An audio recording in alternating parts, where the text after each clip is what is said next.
انسی خانومم نگران بود و میگفت کاش خودت هم میرفتی داداشتو میدیدی. نمیخوام ببینمش. ماشین مدل بالای فرامرز مقابل خونه توقف کرده بود. اون و زنی که در کنارش بود و از این راه دور خیلی محو میدیدم. از ماشینش پیاده شد. مامان با ذوق بچه رو به اونا نشون داد و کمتر از 10 دقیقه طول کشید که دستای زن بچه‌مو در بر گرفت و ماشین با آخرین سرعت از کوچه خارج شد. مامان وحشت زده دنبالشون میدوید و من احساس میکردم دنیا زیر پام این بار برای همیشه خالی شده. پیراهن کوچیک سرمه‌ایش رو توی سینم میفشارم و با چه ذوقی این پیراهن مردانه کوچیکو براش سفارش داده بودم. تا وقتی 1 سالش شد تو جشن تولدش مردونه شبیه پدرش لباس بپوشه. دوستای مهربونم، سحر هستم، راوی کانال داستان‌های عاشقانه با سحر.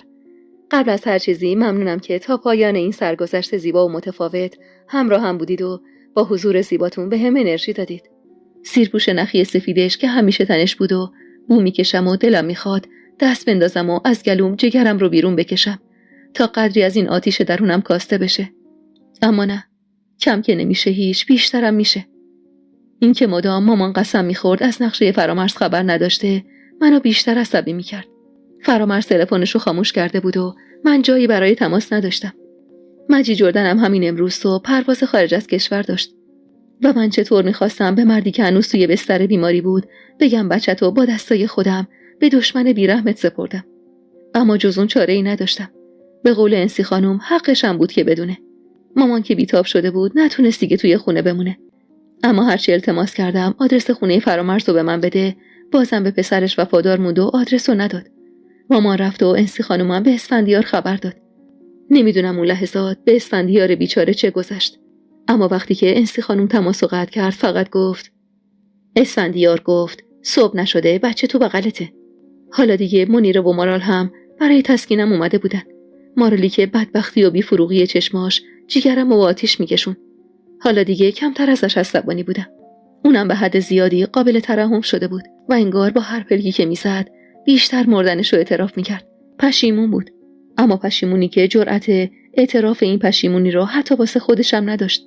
من نمیدونم اون شب بین اسفندیار و مهناز و فرامرز و مادرم چه گذشت. فقط از آن صبح پسرم توی آغوشم به آرومی خوابیده بود و پدرش با صورتی زخمی گوشه تراس خونه سیگار میکشید. دیگه پیامای مامان که تهدید میکرد اگه یه تار مو از فرامرز کم شه به پلیس خبر میده که کار شوهر منه برام مهم نبود. این اولین باری بود که بعد از اون باری که بهم قول داد دست به چاقو نبره و واقعا هم نبرده بود چاقوی زامندارش رو کنار کاپشن و موبایلش روی میز میدیدم. حرف نمیزد. حتی وقتی شماره ناشناس روی گوشش افتاد و تماس رو بس کرد صدای فحشا و تهدیدای فرامرز رو همه میشنیدیم. اما اون در سکوت تنها کاری که کرد خاموش کردن تلفن همراهش بود. انسی خانم یه صبونه مفصل ترتیب داد. شاهان و دخترها هنوز خواب بودن. اسفندیار من، قوله بزرگ و قوی من، اونقدر ضعیف شده بود که به زور میتونست چند لقمه بخوره. بیرمق سویچ تاکسیشو برداشت و با اینکه هنوز مشخص بود سرگیجه داره قصد داشت بره سر کار. انسی خانم اعتراض کرد و گفت بخواب ظهر برو حداقل. دیشبا که تا الان پلک نزدی. اما اون در جواب لبخندی زد و گفت خانم جان، زن و بچه خرج داره. که انسی خانم گفت مگه گشنه موندیم؟ لب باز گرفت و با اخ گفت مگه اسفندیارتون مرده باشه؟ مواظب خودتون و اون شاه پسر ما هم باشید. شما هم لیست خرید مریداتو بفرست واسم.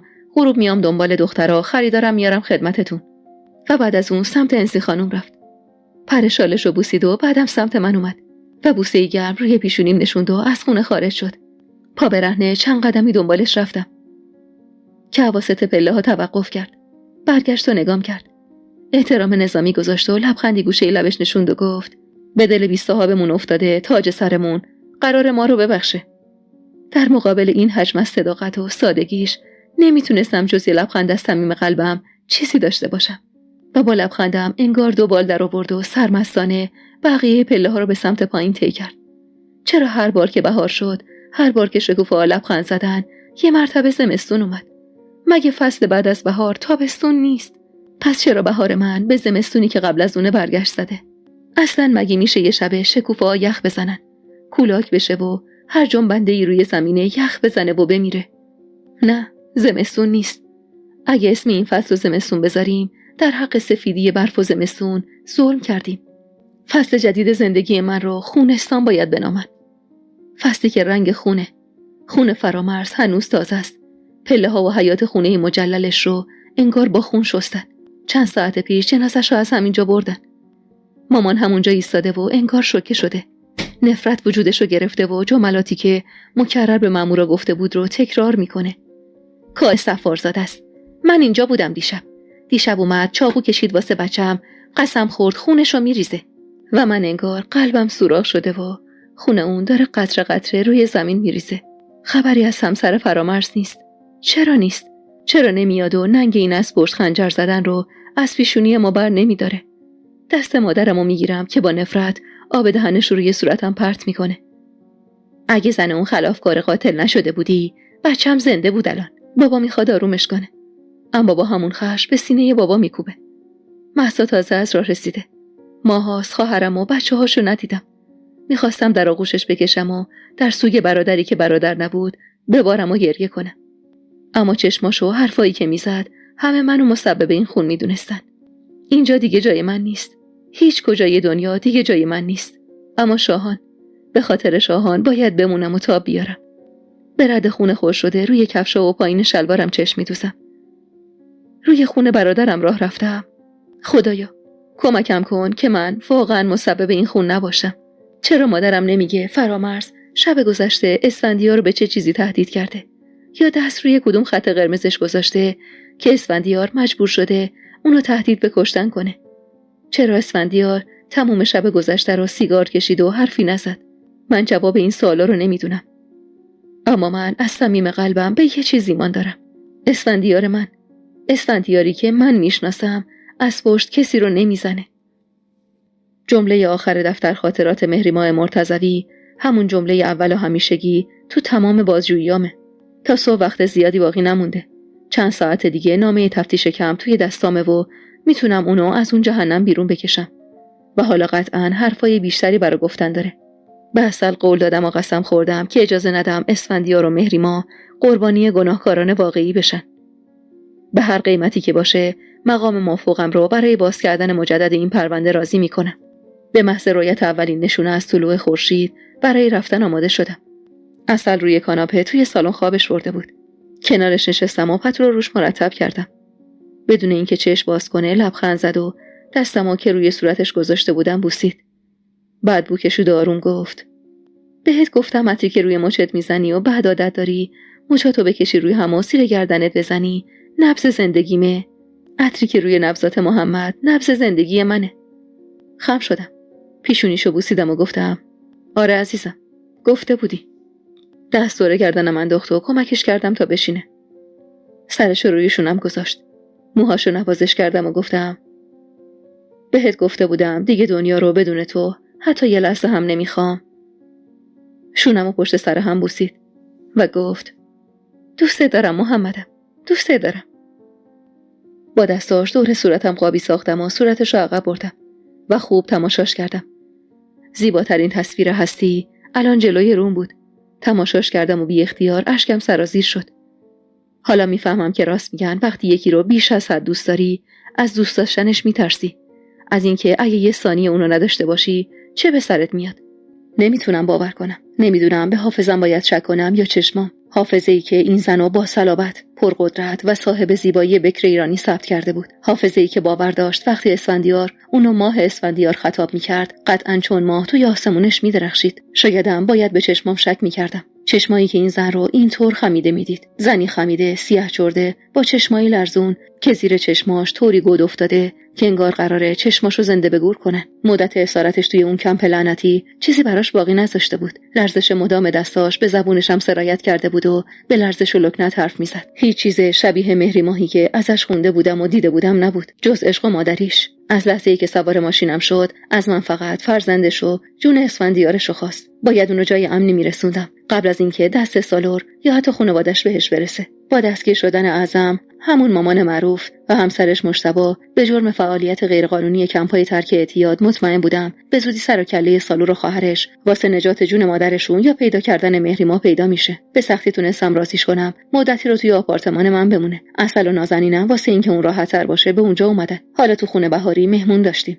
مهمونی که به شدت نگران فرزندش و پدر فرزندش، مرد زندگیش بود. مهمونی که خیلی حرف واسه گفتن داشت. بعد از استحمام وقتی لباسایی که اصل براش آورده بود و پوشید، انگار بوی اون جهنم گند زده از روح و وجودش رفت. اما هنوزم مشوش بود و لرزش و لکنتش اجازه نمیداد به درستی صحبت کنه. اشکاش پشت سر هم می‌باریدن و این اشکا به زنی قدرتمند که من قبل‌ترا میشناختم نمیومد. نالید: مجید جردن فیلم دوربینای مداربسته رو پیدا کرده. تو رو خدا اسفندیار رو نجات بدید. کار اسفندیار نیست. با حیرت نگاش کردم و گفتم: کدوم دوربینا؟ دوربینای خونه فرامرز، همونایی که قبل از رسیدن پلیس به خونه فرامرز هارد دستگاهشون ناپدید شده بود. کارگر خونش رو می‌خواستن بکشن. فرار کرده بود. می‌خواسته از طریق این فیلم‌ها از سالار و مجتبی باج بگیره. اما مجید جردن کلی هزینه کرد. کلی آدم اجیر کرد تا پیداش کردن و فیلمو ازش خریدن. حالا دلیل زندانی شدن مهریما توی اون دخمه رو خوب میدونم. رو بهش کردم و گفتم: صبر کن. از اول بگو. تیکه تیکه صحبت نکن. کلافه روی زمین مقابلم نشست. دستاشو با سرخوردگی روی سرش گذاشت و گفت: مهناز میخواد اسفندیار رو. خیلی جدی گفتم: از اول و کامل تعریف کن. اصل با دلخوری به هم نگاه کرد و کنار مهریما نشست و اونو با مهربونی بغل کرد و گفت: عزیزم، میخوای واسه یه دمنوش بیارم بعد صحبت کنی؟ همونجور که گریه میکرد و حقق میزد با عجز و ناتوانی گفت: زبونم میگیره. دلم براش سوخت و شرمنده گفتم: اشکالی نداره، آروم باش. ببخشید. یه نفس عمیق بکش و از اول هر چی رو میدونی آهسته آهسته واسم تعریف کن. سر تکون داد و بعد از یه نفس عمیق و چند ثانیه سکوت شروع کرد به گفتن: مجید جردنم مثل بقیه ما از همون اول مطمئن بود اینطوری کشتن و زدن کسی از پشت سر تو مرام اسفندیار نیست. مجید بیشتر از همه سالار آدماشو میشناخت. ازش خواستم بره آگاهی و هر چی رو که میدونه با پلیس در میون بذاره. اما معتقد بود رانتای سالار اونقدر قدرتمندن که شهادت مجید، اونم به تنهایی و بدون ارائه مدرک کافی، فقط باعث دردسر بیشتر اسفندیار میشه. همه ما ایمان داشتیم اسفندیار اهل فرار کردن نیست و اونقدر مرده که فرار نکنه و اجازه نده اینطوری گناه نکرده رو به اسمش بنویسن و منو و پسرش و خانواده‌اش رو اینطوری تنها بذاره و توی دردسر بندازه. مجید میگفت هرچی آدمای کمتری بدونن هم واسه اسفندیار بهتره، هم خطری بقیه رو تهدید نمیکنه. داشت خودش کارا رو میکرد، اما آزادم بیکار ننشسته بود و داشت به یه سرنخایی میرسید. هرچند آزاد اون وسط اصلا به مجید اعتماد نداشت، برعکس من که اعتماد کامل بهش داشتم.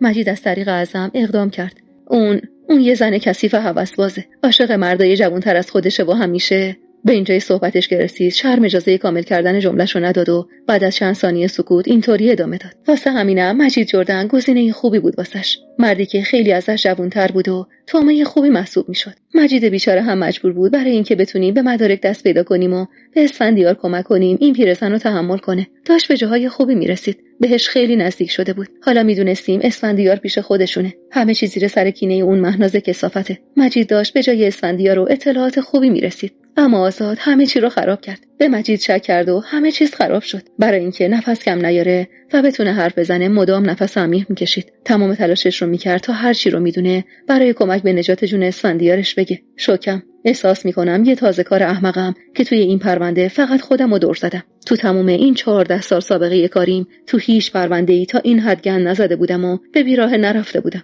از خودم، از اسفندیار و از همه خاندانش، حتی مهریماه مرتضوی عصبی بودم که چرا تو بازجویی سکوت کرده بودن. چرا کسی به من کد درست رو نداده بود؟ چرا اصل دست مهریما رو گرفته و اون رو تسکین میده؟ با هر جمله‌ای که مهریما جلو میره من یه قدم بیشتر توی شوک و ناباوری فرو میرم. اونا اومده بودن شاهانو برده بودن که از اسفندیار باج بگیرن. مجید همه چیزو جز به جز فهمیده بود و واسم تعریف کرد. اما تعجبم اینه که چرا به شما نگفته پس؟ بعد از گفتن این جمله حالت چشمامو که دید با نگرانی گفت: مجید کجاست؟ سرمو پایین ننداختم و گفتم: دیر پیداش کردم. دیر رفتم سراغش. وقتی رسیدم خودشو کشته بود یا شایدم. وحشت زده از جاش بلند شد و گفت: مجید جردن و خودکشی. و شروع کرد به خنده‌های عصبی و قهقه زدن. مجید کلی مدرک داشت. اون اصلا آدم خودکشی نیست. آخ مجید. و همونطور که ناله می‌کرد روی زمین افتاد و بی‌محابا می‌بارید. و زیر لب میگفت: بهش گفتم اینا یه بلای سرش میارن.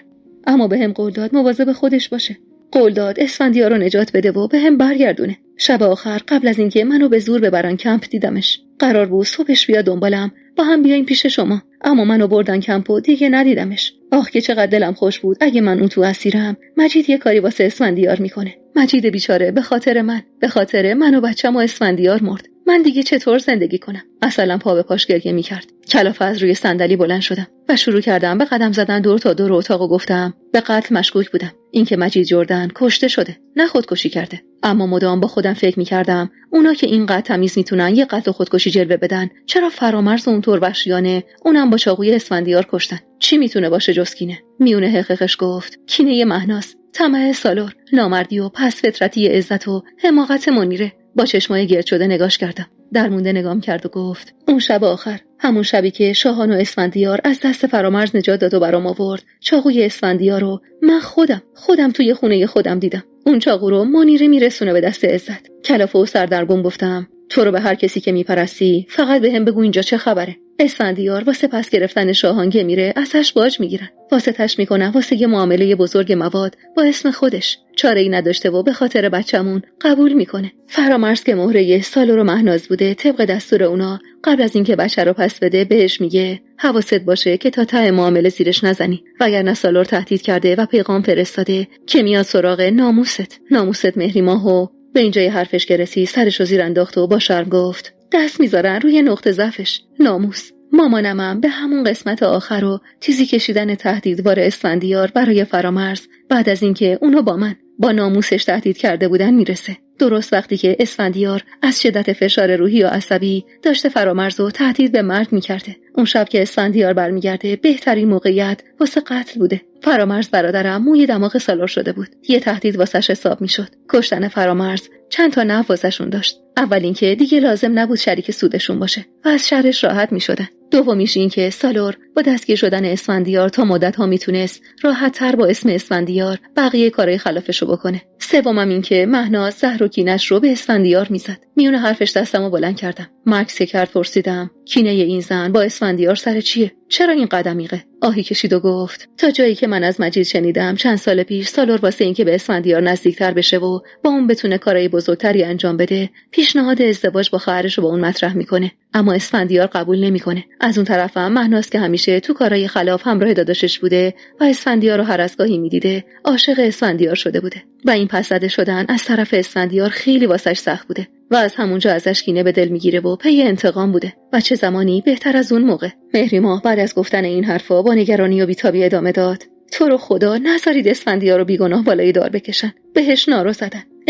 عزت تحت تاثیر مریم بود، چون هنوزم میخواستش. واسه همینم با نقشه های مریم پیش میره و به منیره وعده ازدواج به دروغ میده و ازش میخواد چاقوی اسفندیار رو برداره تا اسفندیار کار دست خودش رو کسی نده. منیره احمقم قبول میکنه و چاقو رو میرسونه به عزت. بهش زل زدم و پرسیدم عزت فقط نقشش توی این پرونده همینه؟ با افسوس آه غلیظی کشید و گفت نه اصلا، قاتل اصلی عزته. عزت فرامرز با چاقوی اسفندیار زد. اینو از فیلمای دوربینی که مجید به سختی تونست از نگهبان اونجا به دست بیاره فهمیدیم. حتی تا پای از دست دادن اعتبار و سابقم، اما به خاطر نجات جون یه بیگناه و شایدم نجات یه عشق و یه زندگی که دلم نمیخواست مثل زندگی و عشق خودم نابود شه، پرونده رو دوباره به جریان انداختم و اجرای حکم به تعویق افتاد. نفوذ سالار و کارشکنیاش مانع بزرگی توی پیشرفت پرونده بود. مدارک رو همراه مجید جردن از دست داده بودیم و اینکه آیا دوباره بتونیم به مدارک دست پیدا کنیم واقعا نامشخص بود. شهادت آزاد و مهری ما هم برای دادستان کافی نبود و این وسط همکاری مادر مهری ما با دار دسته سالار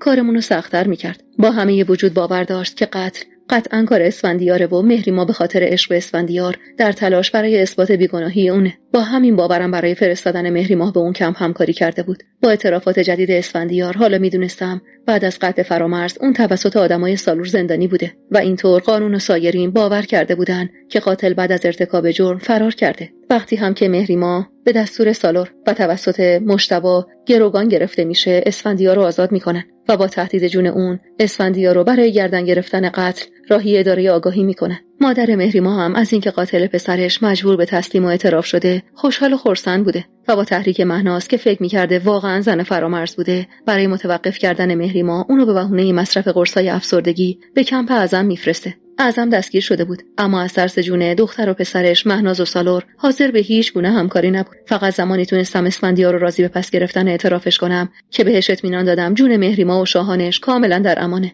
وقتی داشتم به اون اطمینان میدادم سرش قدری پایین بود. با یه حالت خاص سرش رو بالا آورد و به من نگاه کرد. چشمای این آدم یه جذبه پر از صداقت بی‌تمثیل داشت. حرفای آخرش رو هرگز فراموش نمی‌کنم. این دوتا واسه ما جونمونن. اگه محض جون ما خط بیفته بهشون بیان بیرون، دنیا رو واسه کل آدماش خط خطی میکنم. مستقیم نگاش کردم و گفتم قول میدم جون خودمو بذارم واسه حفاظت از جونشون. اما من اون لحظه فراموش کرده بودم جون من، حیات من توی کالبد دیگه سکونت داره و اون کالبد اصلم بود و من چه جونی رو وسط گذاشته بودم. بالاخره بعد از 1 ماه روز دادگاه رسید. منم مثل وکیل اسفندیار مطمئن بودم که پیروزی با ماست. با اینکه عزت هنوز دستگیر نشده بود، اما هم اعترافات منیره و هم فیلمی که تونستیم با 1000 مصیبت به کمک آزاد 2 روز قبل از جلسه دادگاه اسفندیار از نگهبان منزل فرامرز که قبل از تحویل نسخه اصلی به مجید جردن 1 کپی هم برای ضمانت جونش در برابر حمله احتمالی سالار آدماش برای خودش نگه داشته بود بگیریم و تحویل نماینده دادستان بدیم، کافی بود تا مطمئن باشیم پیروزی و برد با ماست. و بالاخره موفق شدیم و حکم تبرئه اسفندیار صفاری صادر شد. اون روز بعد از دادگاه چند دقیقه کوتاه با آزاد صحبت کردم. حس می‌کردم این مرد جوان به زور و برای حفظ ظاهر خودش رو سر پا نگه داشته. خوب می‌دونستم مشکلات شخصی زندگیش با اتفاقای اخیر برای فروپاشیش کافیه. سیگار دوم رو تو همون زمان کوتاه روشن کرد و گفت من خودمو مقصر می‌دونم. هیچ وقت مجیدو باور نکردم. من باعث مرگ مجیدو از دست دادن اون مدارک شدم. یه وقتایی چقدر احمقانه احساس می‌کنیم دانای کل یه ماجرا فقط ماییم و چقدر اون لحظه‌ای که داریم گند میزنیم به همه چی مطمئنیم به این که قراره همه چی رو درست کنیم. دست روی شونش گذاشتم و گفتم ما آدمیم، اسممون رومونه، آدم. از همون ازل اشتباه کردیم، یه بار سیب اشتباه، یه بارم قضاوت اشتباه. آزاد تلخ خندید و سر تأسف تکون داد و گفت اینا دلیل موجهی واسه اشتباهاتمون نیست. گفتم منم نخواستم دلیل بیارم، فقط خواستم بگم ما واسه یه سیب اشتباه نسل در نسل داریم تقاص پس میدیم. پس بقیه اشتباهاتمونم عمدی و غیر عمدی بی جواب نمیمونه. با صدای سرشار از غم گفت مخصوصا قضاوت. اون شب بعد از مدت‌ها لبخند روی لبای ماه اسفندیار هویدا شده بود. انگار تو آسمون زندگیش ستاره‌های امید دونه دونه روشن شده بودن و دور ماه میرقصیدن. امیدوار بود از اینکه بالاخره اسفندیارش تبرئه میشه و پسرش زیر سایه و اباحت اون قد میکشه. اصل به مناسبت این موفقیت زیافت کوچیکی تو خونه بهاری گرفته بود. عطر برنج ایرانی زعفرون زده چنان با قیم بادمجون ادغام شده بود که منم مثل نازنین حسابی برای رسیدن وقت شام بیتاب شده بودم. این مدت که اصل به خاطر مهری ما اینجا میموند چندان مورد رضایت مادرش نبود و میدونستم اصل دوست نداره باعث رنجش مادرش بشه. وقت مناسبی نبود. شاید دلم میخواست این بار بهتر برای شروع قدم بردارم و براش سنگ تموم بذارم. اما دلو به دریا زدم و وقتی نازنین و مهریماه و شاهان توی اتاق با هم مشغول بودن و اصل برای شستن سبزی خوردن جلوی سینک ایستاده بود، کنارش ایستادم و با صدای آروم طوری که کسی نشنوه نزدیک به گوشش گفتم این بار چطوری دوست داری ازت خواستگاری کنم مثلا؟ چند لحظه ای نگام کرد و بعد یه تربچه قرمز بهم داد و قهقه زد. تربچه رو گاز دادم و گفتم وقتی میخندی حس میکنم دنیا به روم میخنده، حس میکنم تو بهشتم. سبزی خوردن رو توی سبد میچید و همونطور که مشغول بود گفت دلم میخواد وسط پارک نیاورون عروسی بگیریم، همون جایی که اولین بار بهم گفتی دوستم داری. و من میخواستم این دفعه همونطور پیش برم که باب دل اونه، چون دل اون تمام دل و دین من بود. اما هنوز حرفمون تموم نشده بود که صدای زنگ در به صدا در اومد. از شنیدن صدای زنگ تعجب کردیم. آخه کسی به اونجا رفت و آمد نداشت جز ما. بله، درست بود. کسی که اومده بود کسی نبود که اصلا ما انتظار اومدنشو داشته باشیم. هیچ وقت نفهمیدم مادر مهریما آدرس خونه بهاری رو چطور پیدا کرده بود تا تونست جیغ کشید و نفرین کرد. اما پدرش در سکوت و سر به زیر توی ماشین نشسته بود. تمام مدتی که اصل و مهریما در حال آروم کردن مادرش بودن، من همه حواسم به مرد بیچاره بود، به مردی که گویی 100 سال از مردنش گذشته بود و انگار حتی کسی جنازش رو هم ندیده بود که فکری به حال تدفینش کنه. خنثی‌ترین آدم این پرونده همین پدر بود. پدری که از همه چیز انصراف داده بود، پدری که انگار از همه دنیا و آدما و اتفاقاش بریده بود و فقط مثل یه ربات اوامر همسرش رو اجرا می‌کرد. در ماشینشون رو باز کردم و کنارش نشستم. کمی متعجب نگام کرد. پرسیدم جناب مرتضوی، شما ولی دم هستید. چرا این همه مدت فقط حرف و خواسته همسرتون رو تایید کردید و حرفی نزدید؟ شما پدر فرامرز بودی، الانم پدر مهریماهی. درسته دیگه کاری برای فرامرز از دستتون بر نمیاد، اما دخترتون رو نگاه کنید، هنوز زنده است، به امید بچه‌ش و برگشتن پدر بچه‌ش. سرش رو بیشتر پایین انداخت و گفت پدر مثل درخته، بچه‌ها شاخه هاشن. وقتی ریشه درخت بگنده و بپوسه شاخه ها خشک میشن و از بین میرن. اون وقت واسه باغبون چاره‌ای نمیمونه جز صبر، جز بریدن شاخه های خشک. من ریشه هام خیلی وقت گندیده و پوسیده. سرنوشتم باغبون بیرحمیه. هر زدم بیفایده بود. این مرد طوری تسلیم شده که مجاب کردنش برای بلند شدن و جنگیدن محال‌ترین محال دنیاست. چشمم به نازنین میفته که نگران گوشه تراس نشسته و به پایین و هیاهوی دنیا زل زده. رد نگاهش رو گرفتم و به مهریما و مادرش که در آغوش هم بودن رسیدم و واقعا یکی خوردم. عسل با لبخندی فاتحانه و سرشار از رضایت به من نگاه میکرد و سر تکون میداد. میدونم دوباره دست به قلم شده و هنر عشقش رو به جریان انداخته و از جادوی عشق اون بود که این مادر و دختر دوباره در آغوش هم بودن. دقیق نمیدونم اون شب بین این سه تا زن چی گذشت، اما وقتی که رسیدم مادر مهریما حاضر نبود دست دخترش رو رها کنه. انگار تصمیم گرفته بود مهر مادریش رو قوت ببخشه و حرفای دخترش رو بشنوه. منم همه تلاشمو برای اینکه بیشتر قانع بشه کردم و تا حد زیادی هم موفق شدم. حالا میدونست که بازیچه کینه مهناز و طمع و نفوذ سالور شده و خودش رو مدام ملامت میکرد. خوب نگاش کردم. مادری که جسد غرق در خون پسرش رو با چشم دیده بود. شاید تا همین 1-2 ساعت پیش قدری بی‌رحم بودم که از اون توقع عاقلانه و منطقی واکنش نشون دادن رو داشتم. یاد صحبت‌های آزاد افتادم و با خودم فکر کردم چند بار تو ذهنم این مادر رو بدون اینکه لحظه‌ای به داغ مرگ فرزندش فکر کنم قضاوت کرده بودم. امان از قضاوت. امان. زمان خواب که رسید، وقتی از سر رخت خوابمو برام سر جای هر شبم توی سالن کنار تراس بند کرد، با یه نگاه متوجه شد که چطور غرق افکارمم. روی دوشک سفید گل صورتی نشست و در حالی که موهای آشفتش رو با انگشتاش شونه می‌کشید و سمت بالا هدایت می‌کرد پرسید: محمدم، به چی داری فکر می‌کنی؟ اتاق خوابو نگاه کردم و گفتم: خوابیدن. سرشو به نشونه مثبت تکون داد و گفت: نمیدونی مامان مهریما چطور اونو بغل گرفته و خوابیده. انگار مهریما یه نوزاده، همونطور در آغوشش کشیده. فردا حتما میرم دیدن مامانم. دلم واسش خیلی تنگ شده. با خنده گفتم: خب تو هم دخترتو بغل میکردی. گفت: آخ که من قربون دخترمون بشم. بهش قول دادم سال دیگه ببرمش کلاس برس. گفتم: ایشالله. دستمو گرفت و گفت: قول بده ثبت نامش کنی. گفتم: من که وقت این کارا رو ندارم عزیزم. مثل همیشه این زحمت‌ها دست خودتو میبوسه. آهی کشید و گفت: قول بده محمد، یادت نره. و نمیدونم چرا از این حرفش یهو قلبم فرو ریخت. ترسیدم، اما سعی کردم بعد به دلم راه ندم و با گفتن یه چشم این موضوع رو تموم کنم. و من چه میدونستم که قراره چه اتفاقی پیش بیاد. با پیدا شدن جنازه عزت تو یخچال یکی از کشتارگاه‌هایی که مالکیتش تا همین چند وقت پیشم با سالار بوده، دیگه هیچ ابهامی توی این پرونده باقی نمیمون. هرچند که برای دستگیری سالار دیر شده بود و اون قبلا دقیقاً چند وقت بعد از اون روزی که اونو به اداره آگاهی احضار کرده بودم، کشور رو به مقصد یکی از کشورهای همسایه ترک کرده بود و هیچ اطلاعاتی از آخرین کشوری که محل اقامت اون باشه در دسترس نداشتیم. اما اینا هیچ کدوم واسه مهریما مهم نبود. برای مهریما همین که اسفندیارش قرار بود به زودی آزاد بشه کافی بود. و حالا توی این روزای روشن و امیدواری با عسل قول و قرار گذاشته بودن که اسفندیار و مهریما هم در همسایگی ما خونه بگیرن. نازنین به شاهان تا حد زیادی وابسته شده بود. گاهی به شوخی به عسل میگفتم: عسل خانم، فکر کنم بعد از عقد باید سریع یه داداش واسه دخترمون دست و پا کنیم. و اون میخندید و میگفت: یه پسر با چشمای تو محمد، چشمات یه جفتش کمه واسه دنیای من. و من با این حرفاش روز به روز با آینده درخشان و روشنمون امیدوارتر میشدم.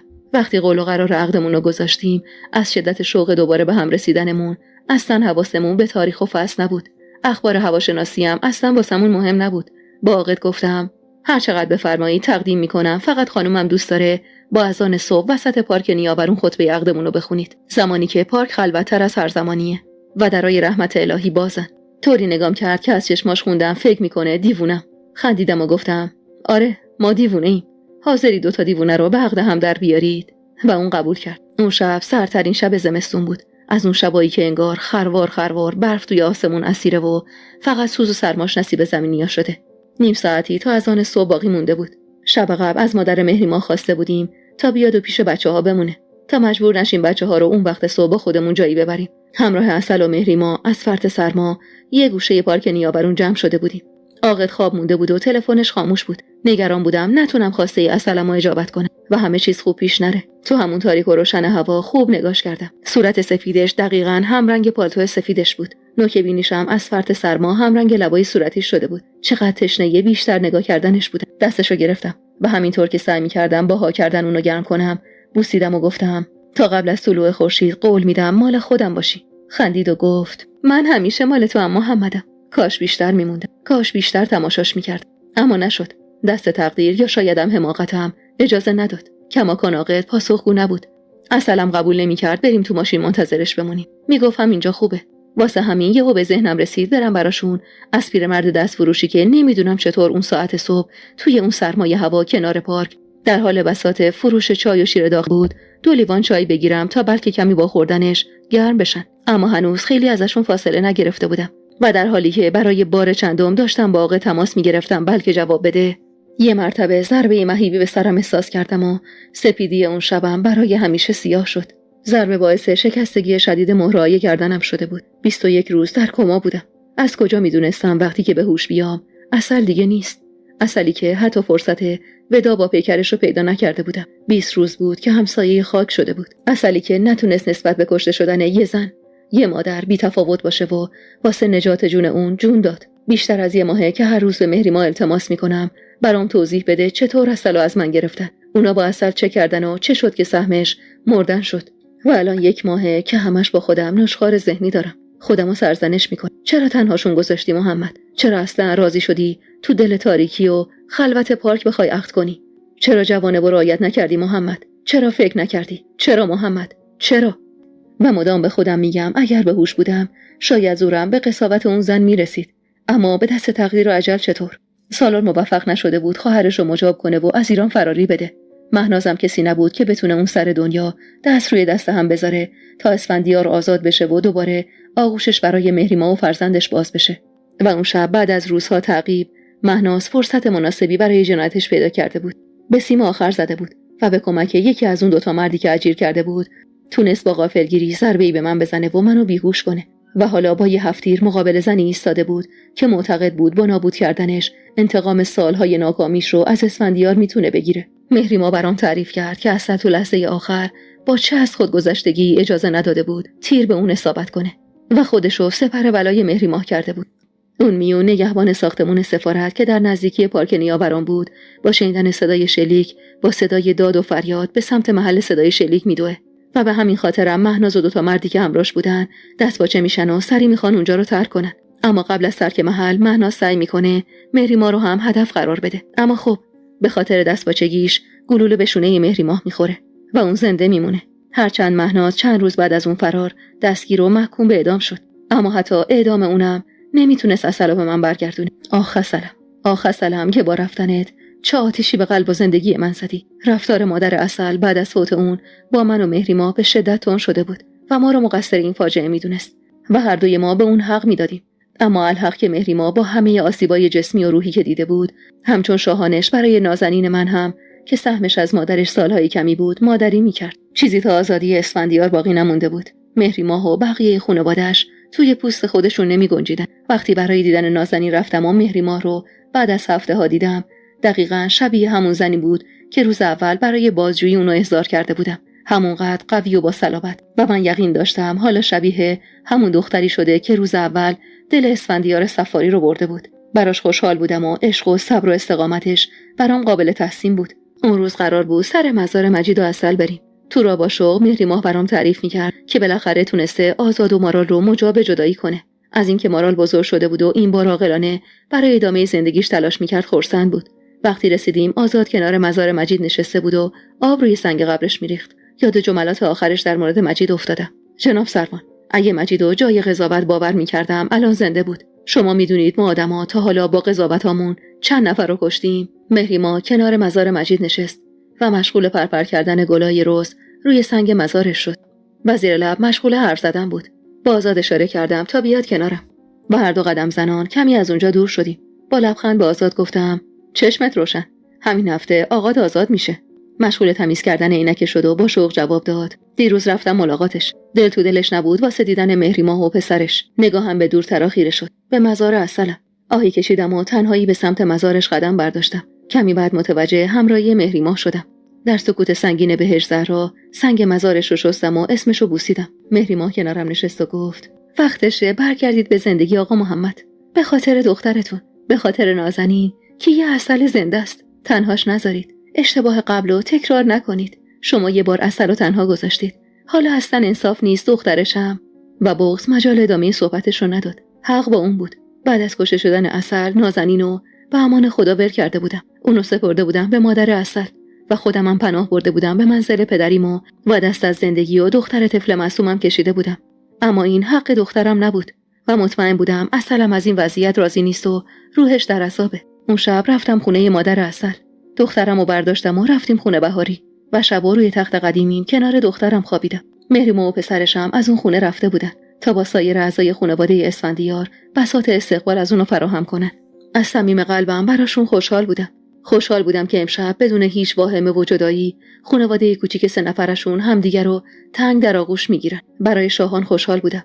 اونقدر خوشحال بودم که وقتی خبر وحشتناک رو شنیدم هنوز لبخند روی لبام بود و ناباورانه به دستیارم گفتم مگه میشه؟ این یه شوخی مسخره است. و شاید مسخره تر از اون این بود که باور کرده بودیم بعد از تموم شدن مهناز همه چیز تموم میشه و اصلا به این فکر نکرده بودیم که شاید سالار قصد خونخواهی خواهرشو داشته باشه. آدم خریده بود، یه اعدامی توی زندانو خریده بود تا اسفندیار رو بکشه. طبق بازجوییام از همبندیای اسفندیار فهمیدم که اون شب از فرط شوق آزادیش اسلام میکنه و به حمام میره تا فردا با ظاهری مرتب به دیدن خانواده‌اش بره. و همونجا تو حمام زندان آدم اجیر شده سالور با یه تیکه آینه شکسته شارگ اونو از پشت نشونه میگیره و بهش حمله میکنه. اون شب قبل از اینکه خودمو به اداره برسونم یه مرتبه همه قلبم منو به یه قسمت از شهرم دعوت کرد، به یه سقاخونه کوچیک توی محله قدیمیمون، همون جایی که یه بار با عسل رفته بودیم و عسل گفته بود جون و سلامتی من و نازنینو برای همیشه به صاحب سقاخونه سپرده و هر ما برامون اونجا شمع روشن میکرد. امشب جون اسفندیار رو به صاحب سقاخونه میسپرم، براش شمع روشن میکنم و منتظر خبر مرگش نمیمونم. به درک که پشت تلفن به من گفتن امیدی به زنده بودنش نیست، به درک که میگن خونی توی بدنش نمونده و همین که هنوز قلبش میزنه مثل یه معجزه است. وقتی به بیمارستان رسیدم زنی که پسرش رو مقتدرانه در آغوش کشیده بود و گریه نمیکرد منو به این یقین رسوند که خداوند قرار نیست یه بار دیگه سیاه‌پوشمون کنه.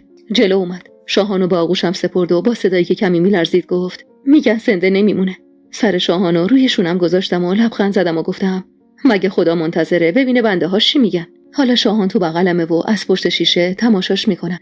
مهریما خم شد و روی بانداژ دور گردن اسفندیار بوسه زد. مادر اسفندیار کمی دورتر در انتهای راهرو بیمارستان خودشو میزنه و جیغ میکشه. انسی خانم و دخترها آروم گریه میکنه. آزاد بهم نگاه میکنه، انگار اونم مثل من و مهریما باور نداره که قراره خدا پایان این قصه رو اینقدر خونین و زهراگین رقم بزنه. شاهانو با آزاد سپردم، از دکتر اجازه گرفتم و وارد اتاق شدم. مهریما سرش رو روی تخت گذاشته بود و دست رو روی سر خودش گذاشته بود و مینالید برگرد اسفندیارم، ماهی که اسفندیار نداشته باشه یه ماه مرده است. و من قسم میخورم با چشمای خودم حرکت ضعیف انگشتای همون دست اسفندیار رو دیدم. با عجله از اتاق بیرون دویدم و مستقیم به اتاق دکتر رفتم. جملات آخر دکتر فقط همین بود: اگه امشب و دوام بیاره یعنی خطر رفع شده، براش دعا کنید. شب تمام شد. توی نمازخونه کوچیک بیمارستان نماز صبح میخوندم. یه سایه پشت سرم احساس کردم و برگشتم. آزاد با یه لبخند مشغول در آوردن کفشاش شد و گفت صبح شد جناب سروان. بله، صبح شده و ماه اسفندیار مقتدرانه توی راهرو بیمارستان مقابل اتاق شیشه‌ای ایستاده و همه ی نگاهش به اونجا. کنارش ایستادم بدون اینکه نگاهم کنه. نفس عمیقی کشید و گفت دیدی اسفندیار نذاش ماهش بمیره، دیدی بازم مردونگی کرد و نذاش من و پسرم بی سایه سر بشیم، دیدی عشق چقدر قشنگ کار خودشو کرد و نذاش اسفندیار من کم بیاره و تنهامون بساره. و من زیر لب فقط گفتم دیدم، معجزه عشق دیدم. و حالا دیگه کار من با این پرونده کامل تموم شده بود، اما هنوز یه امانتی پیش من بود و باید اونو به صاحبش برمیگردوندم. رفتم سمت ماشینم، امانتی مهریماهو برداشتم و بعد که برگشتم روبروش ایستادم و گفتم دفترتون رو واسهتون آوردم، چون بهتون قول داده بودم که آخر سر اینو بهتون پس بدم. چند قدم جلو اومد و دستشو دراز کرد و دفتر رو ازم گرفت و گفت رسالت این دفتر نجات اسفندیارم بود. و من جمله‌شو اینطور تکمیل کردم: و ماه اسفندیار. با بغض و شرمندگی نگام کرد و گفت اگه شما و عسل نبودید، آخ که چقدر شرمنده‌تونم، چقدر دستم خالی از هر چیزی که بتونه یه ذره از این دین رو جبران کنه. اگه شما به زندگی بر نمیگشتید هیچ وقت خودمو نمیبخشیدم. آروم گفتم اگه بر نمیگشتم عسل منو نمیبخشید. 8 ماه بعد، 6 ماهی میشه که اسفندیار و مهریما و پسرشون همسایه ما تو خونه بهاری شدن. همون چیزی که مهریما و عسلم باهاش نقشش رو کشیده بودن و ذوقش رو داشتن. و تو تمام این مدتی که همسایه شدیم مهریما از هیچ فرصتی واسه محبت کردن به نازنین دریغ نکرده و من خوب میدونم که اون چرا اینطوری واسه نازنینم مادرانگی خرج میکنه. واسه جبران دینی که از جانب عسل نسبت به خودش حس میکنه. اسفندیار سفاری هم واسه رفاه خانواده‌اش کنار کار تاکسی کم کم شروع کرده به معامله ماشین و دیگه سمت هیچ خلافی نرفته. آزاد هم بعد از طلاق از مارال تصمیم گرفت و به اصفهان مهاجرت کرد و تا اونجایی که من اطلاع دارم تو دانشگاه اصفهان مشغول شده و هر از گاهی میاد و سری به خانواده‌اش میزنه.